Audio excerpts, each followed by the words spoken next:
isbeddel siyaasadeed. isbeddelkii Puntland ka dhacay 2019 wuxuu ku bilowday doorashada madaxweyne Siciid Cabdulaahi Deni oo markii uu kursiga fariistay isna falkiyay aragtidiisa siyaasadeed oo taabatay meel kasta. waxaase uu taariikhda Puntland galay markii uu 7 bilood ku soo magacaabay guddiga kumeel gaarka ah ee doorashooyinka Puntland, kuwaas oo markiiba shaqadooda ku qabtay xawaare aad u sarreeya. madaxweyne Siciid Deni wuxuu noqday madaxweynihii ugu horreeyay ee Puntland ka hirgeliya nidaamka dimuqraadiyadda Puntland oo ahayd riyo dadka reer Puntland ay warigood ku taamayeen.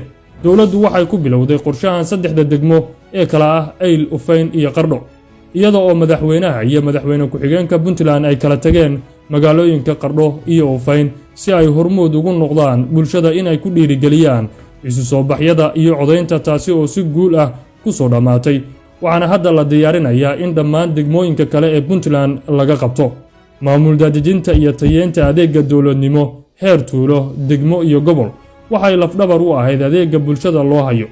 madaxweyne ku-xigeenka dowladda Axmed Cilmi Cismaan Kraash ayaa 3 sano mas'uuliyiinta degmooyinka ku kor joogteynayay dardargelinta mashruuca horumarinta degmooyinka iyo in la hubiyo in qorshayaashii dawliga ahaa ee dhinaca horumarka la hirgeliyay. maaliyadda dib u habeynta lagu sameeyay maaliyadda iyo kobcinta dhaqaalaha waxay ku bilaabantay go'aankii madaxweynuhu uu ku joojiyay lacagihii ku bixi jiray habka caanka noqday ee fadlanta.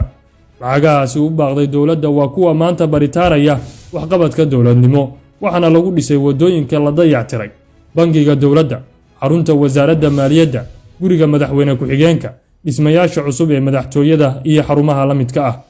habka dowladdu ku wajahday dib u habeynta maaliyadda wuxuu ku dhisan yahay kor u qaadista dakhliga, beeqaaminta kharashka iyo horumarinta hannaanka maamul ee maaliyadda oo uu ka mid yahay mideynta khasnadaha dowladda iyo isticmaalka aaladda maareynta maaliyadda ee loo yaqaano FMS oo si muuqaal ah loogula socdo dakhliga iyo kharashka dowladda. intaasi oo la isu geeyay waxaa laga dhaxlay in dowladdu u bixiso mushaharaadka si joogto ah iyada oo weliba la kordhiyay, iyo in dowladdu canshuurta ay shacabka ka qaado dalka ay dib ugu celiso.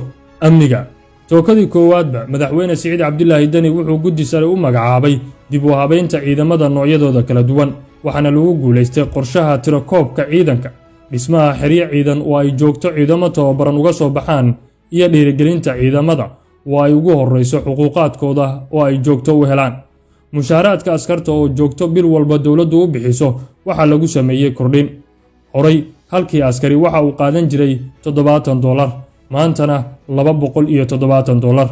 dhallinyarada ciidamada noqonaysa ayaa korortay, waxaana ka mid noqday askarta iyo saraakiisha dowladda arday waxbaratay oo aqoon heer jaamacadeed ah leh. ciidamada la dhisay waxay markiiba ku howlgaleen qorshe ballaaran oo lagu sugayo amniga guud ee Puntland. waxay soo afjareen shabakado argagixiso oo dowladdu xukun dil ah ku fulisay iyo kuwa la xukumay. tallaabooyinkaas la qaadayna waxaa ku tanaaday Puntland oo dhan, gaar ahaan magaalooyinka waaweyn sida Boosaaso iyo Gaalkacyo oo uusan wax kiis ah hadda ka dhicin.